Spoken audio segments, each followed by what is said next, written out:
Members. अब देखो market में आज वैसे वॉल्यूम्स बिल्कुल भी नहीं था, ठीक है। मार्केट में लोअर लेवल से हालांकि काफी अच्छी रिकवरी आती हुई दिखाई दी। मॉर्निंग में मार्केट में कोई ड्राई वॉल्यूम्स थे, मार्केट फॉल करता हुआ दिखाई दिया, एंड सडनली आफ्टरनून में मार्केट में मोमेंटम आपको आती हुई दिखाई दी। तो देखो आज जो वॉल्यूम्स कम थे, इवन मिड कैप्स में, इवन निफ्टी में, इवन बैंक निफ्टी में, उसका एक और एक ही रीजन है, वो है जना स्ट्रीट, ठीक है।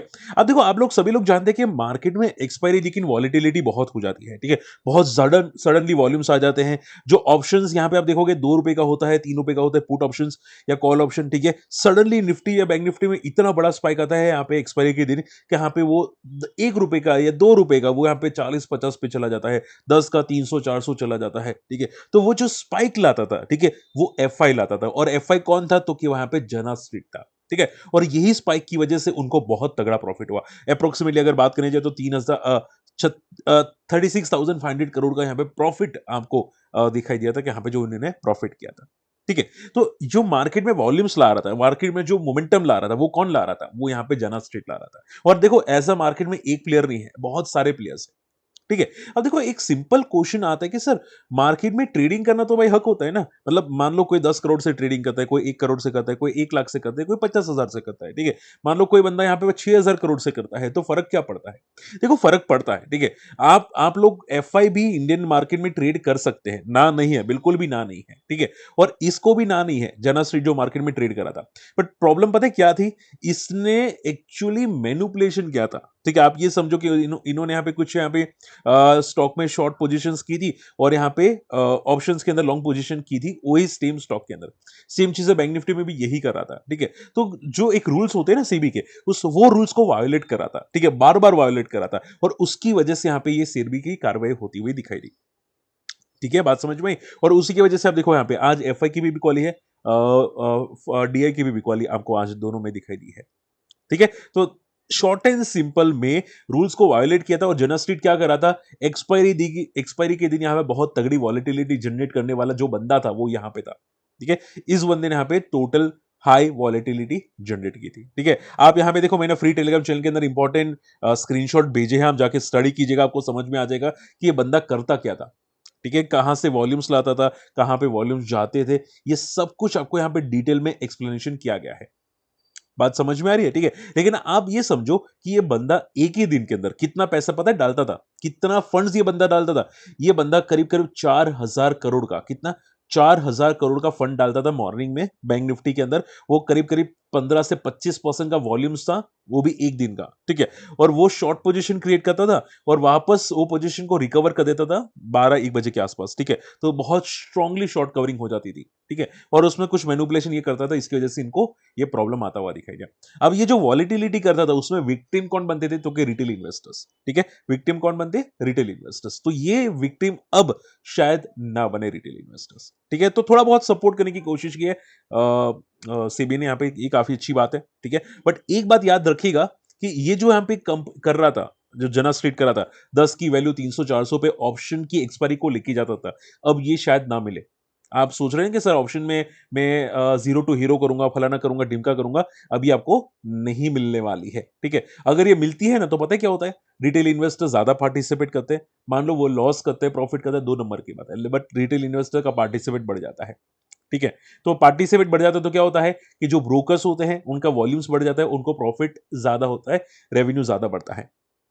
बात समझ में आ रही है? तो इनका रेवेन्यू अब कम हो जाएगा, जो भी ब्रोकर्स है। और इसी की वजह से नितिन कामत ने यहां पे स्टेटमेंट दिया, जो जीरोधा के फाउंडर है, ये इन्होंने स्टेटमेंट दिया। ये दोनों चीजें नेगेटिव है ब्रोकर्स के लिए, एक्सचेंजेस के लिए। एक्सचेंजेस यानी कि बीएससी एनएससी, ठीक है। इवन सीडीएसएल भी आ जाता है, ओके। तो सीडीएसएल के लिए भी नेगेटिव है, बीएससी के लिए भी नेगेटिव है, ब्रोकर्स के लिए भी नेगेटिव है, ठीक है। क्योंकि वॉल्यूम्स कम हो जाएंगे। अब 300 से 400 तक तो जाएगा नहीं ऑप्शन, ठीक है। ये बंदा कर रहा था, तो वॉल्यूम्स कम हो जाएगी, इसकी वजह से सभी को इंपैक्ट पड़ेगा। और आपको ये जो आज फॉल आता हुआ दिखाई दिया, स्पेशली आप देखोगे बीएससी के अंदर आपको फॉल आता हुआ दिखाई दिया 6%, सीडीएसएल के अंदर यहाँ पे 2-3% फॉल आता हुआ दिखाई दिया, ठीक है। वो उसका रीजन यही था, यही बहुत बड़ा इंपॉर्टेंट था। इवन एंजल वन भी आज आप देखोगे यहाँ पे फॉल करता हुआ दिखाई दिया, ठीक है। आप यहाँ पे देख सकते हैं एंजल वन में भी यहाँ पे काफी अच्छी प्रॉफिट बुकिंग आती हुई दिखाई दी, ठीक है। आप बोलोगे सर एंजल वन का इसका तो कनेक्शन है नहीं। ठीक है? इस बिज़नेस अपडेट की वजह से हुआ होगा? नहीं, बिज़नेस अपडेट की वजह से कोई नहीं हुआ, ठीक है? बिज़नेस उल्टा पॉज़िटिव ही है इनका। इनमें इतना कोई नेगेटिव नहीं है कि भाई बिज़नेस अपडेट से कुछ हो। बट आप सोचो कि ये जो वॉल्यूम्स कम हो जाएँगे, इसकी वजह से रिटेल इन्वेस्टर्स पार्टिसिपेट नहीं करेंगे, क्यों? क्योंकि यहाँ पे वॉल्यूम्स ही नहीं होगा, ट्रेडिंग ही नहीं होगा, तो वो ट्रेड करेंगे कैसे? अगर कुछ मोमेंटम आती है, कोई ब्रेकआउट सेकआउट होता है, ठीक है? या सडन स्पाइक्स आता है, तो रिटेल इन्वेस्टर्स पार्टिसिपेट करेंगे ना। अगर कोई वॉल्यूम्स ही नहीं होगा, तो पार्टिसिपेट कैसे करेंगे? तो यही एक मार्केट में डर स्टार्ट हो गया और उसकी वजह से प्रॉफिट बुकिंग आई है। आई होप ये सभी पॉइंट्स आपको क्लियर हो चुके हैं। स्टिल कोई डाउट होता है तो मुझे कमेंट जरूर कीजिएगा। ओके, अब पॉइंट ये आ जाता है कि सर तो फिर क्या हो सकता है? अब देखो एक बात याद रखिएगा कि नुवामा भी फॉल किया था आज। इवन यहाँ पे माना जा रहा है कि इनका थोड़ा बहुत connection directly indirectly employees Nuvama के साथ भी था, ठीक है? और इसकी वजह से भी नुवामा फॉल करता हुआ दिखाई दिया, ठीक है? कभी-कभी होता है इनडायरेक्ट कनेक्शन, डायरेक्ट कनेक्शन भी हो जाते हैं। जो मार्केट के बंदे होते हैं ना, इनसाइडर बंदे, उनका कनेक्शन हो जाती है, इसकी वजह से प्रॉफिट बुकिंग आ जाती है। बट आप देखो मैं सिंपल कर देता हूँ। क्या आपको लगता है कि बीएससी को इससे इससे फ़र्क पड़ेगा? क्या लॉन्ग टर्म में बीएससी को फ़र्क पड़ेगा इससे? ठीक है? मान लो एक बड़ा प्लेयर गया, कोई दूसरा बड़ा प्लेयर आ जाएगा और सेबी ने किसी को ना नहीं बोला है ट्रेडिंग करने के लिए, ठीक है? इवन बड़े प्लेयर्स भी एफआईबी करते हैं मार्केट में, इंडियन मार्केट में नहीं। बट कुछ रूल्स होते हैं, कुछ रेगुलेशंस होते हैं।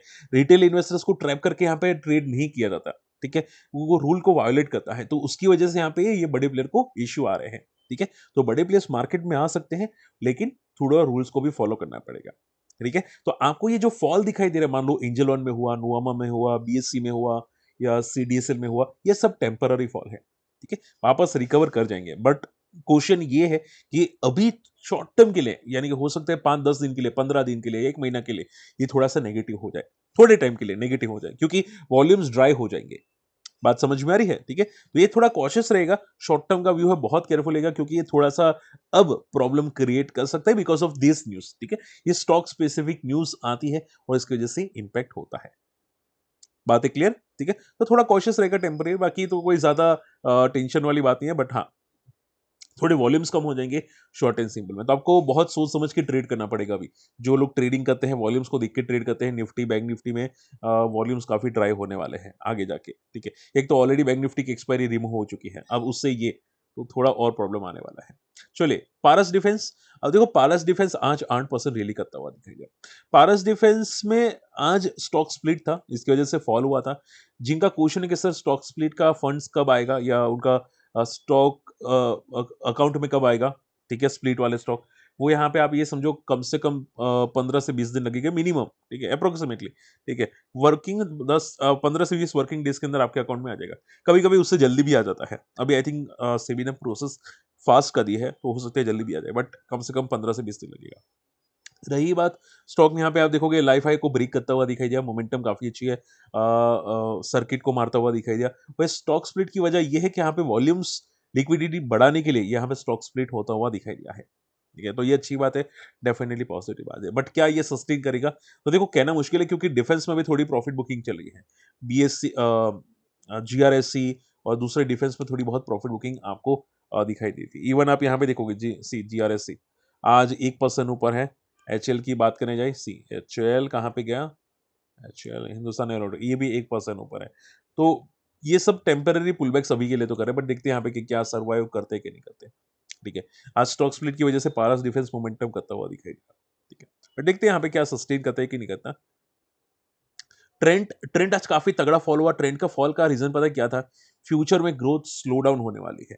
और देखो मैं आपको पहले जो वार्न कर रहा था ट्रेंड के बारे में, आपको लगता था कि भाई ट्रेंड अच्छा है, ट्रेंड अच्छा है, अच्छा है, नो डाउट, ठीक है? लेकिन आप देखोगे वैल्यूएशंस देखो, मुझे काफी लोग बोलते हैं कि सर पी क्यों देखते रहते हो? अब देखो यहाँ पे, देखो प्रॉब्लम पता है क्या होती? अगर ट्रेंड का ग्रोथ कंटिन्यू रहता ना, तो शायद ये साइडवेज हो जाता, बट ठीक है, बट माना ये जा रहा है कि इसका ग्रोथ स्लो होने वाला है, ठीक है? जो अनुमान था उससे ग्रोथ स्लो होने वाला है और उसी की वजह से बंदा ये फॉल करता हुआ दिखाई दिया, ठीक है? तो थोड़ा कॉशियस रहेगा, क्योंकि इंपॉर्टेंट इसने जो साइडवेज मोमेंटम वो ब्रेक किया है, तो हो सकता है अभी अभी रिसेंटली जो लो मारे वो भी तोड़ता हुआ आपको ट्रेंड जरूर दिखाई दे, ठीक है? तो ये एक थोड़ा नेगेटिव इंपैक्ट हो सकता है ट्रेंड में, और रिसेंटली एक ब्रेकडाउन वापस आपको और शायद दिखाई दे सकता है। ऐसा नहीं कि कल के कल गिरेगा, बट हाँ, अब ये गिरना स्टार्ट हो सकता है अब यहाँ से थोड़ा बहुत, ठीक है? तो थोड़ा कॉशियस रहेगा, क्योंकि फ्यूचर ग्रोथ थोड़ा सा स्लो डाउन होने वाला है। तो अभी किसी ने अगर किया है कुछ, तो थोड़ा कॉशियस रहेगा, ठीक है? रही बात सर मार्केट में क्या पैनिक सिचुएशन अभी भी है क्या? जना स्ट्रीट की वजह से कोई पैनिक आ सकता है? देखो ऐसा कोई खास पैनिक नहीं आ सकता, उल्टा वॉलेटिलिटी कम हो जाएगी, और अगर स्टॉक्स में भी वॉलेटिलिटी कम होती है क्योंकि ये बंदा कुछ ना कुछ तो करेगा ही स्टॉक में। अगर वॉलेटिलिटी कम हो जाती है तो ये अच्छी बात होगी, तो मैनिपुलेशन कम होगा और लोग ईज़िली जो पब्लिक है, रिटेल पब्लिक है, वो उनके लिए बेनिफिट होगा। ठीक है? तो फॉर मी एक क्लियर कट पॉजिटिव है कि रिटेल इन्वेस्टर्स के लिए ज़्यादा ट्रैपिंग नहीं बनेगा मार्केट के अंदर और ट्रैप्स कम हो जाएँगे, तो ट्रैप्स अगर कम हो गए तो रिटेल के लिए पॉजिटिव हो जाएगा। ठीक है? तो आई होप कि रिटेल इन्वेस्टर स्टॉक्स में ज़्यादा फोकस करें और मार्केट में ट्रैप में ना फँसे। ठीक है? तो काय टेंशन की बात नहीं है। बैंक निफ्टी, निफ्टी अभी भी पॉज़िटिव है। डाउ जोन्स आप देखोगे वो भी अभी तक पॉज़िटिव ही है। यस्टरडे डाउ जोन्स ने काफ़ी अच्छा मूव किया था। तो डाउ जोन्स आज फॉल किया उसको ज़्यादा फ़ोकस मत कीजिएगा। मार्केट अभी भी पॉज़िटिव है। जब तक 25-200 के ऊपर है पॉज़िटिव है। सो आई डोंट थिंक पैनिक का सिचुएशन है। ठीक है? और आपको दिस वीकेंड कोई यहाँ पे कौन-सी केस स्टडी चाहिए मुझे कमेंट में मेंशन कीजिएगा। मैं चेक करता रहता हूँ आपकी कमेंट्स और मैं डेफिनिटली डिस्कस करूँगा कि यहाँ पे कौन-सी केस स्टडी करनी चाहिए। ठीक है? इसके अलावा मैं अलग से एक वीडियो बनाऊँगा जैकपॉट स्क्रीनर में जहाँ पे हम लोग डिस्कस करेंगे यहाँ पे कि क्या कौन-सा जैकपॉट स्क्रीनर में क्या आ रहा है, ठीक है? तो होप आज का वीडियो पसंद है, वीडियो शेयर कीजिएगा, चैनल सब्सक्राइब कीजिएगा। मिलते हैं अगले वीडियो में, तब तक के लिए गुड बाय, जय हिंद।